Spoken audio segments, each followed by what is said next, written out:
Thomas was what the world calls a winner. At 35, he was the CEO of a booming tech firm. His life was measured by three things: stock market indices, the prestige of his luxury watch, and the growth of his real estate portfolio.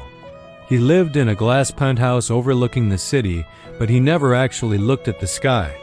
He only looked at the lights of the city he wanted to conquer. One rainy Tuesday, after closing the biggest deal of his career, Thomas found himself alone in his office. He expected a surge of joy and adrenaline rush. Instead, he felt a terrifying sense of vertigo. A single thought pierced through his mind. If I disappear tomorrow, what remains? Just numbers in a computer? That night, his insomnia wasn't caused by stress, but by an existential void that his bank account could no longer fill. He realized he had become a slave to things that could vanish in a single market crash. A few weeks later, on the verge of burnout, he took a few days off in a small mountain village. There, he met Gabriel, a retired carpenter who spent his free time maintaining a tiny ancient chapel. Gabriel didn't have a luxury watch or a sports car. His phone was a decade old. Yet Thomas was struck by the light radiating from the man.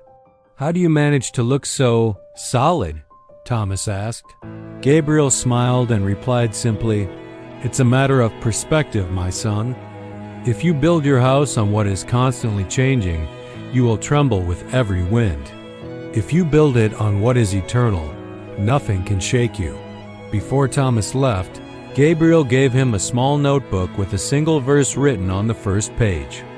Thomas read it on the train back home, just as the notifications on his phone began to scream for his attention again.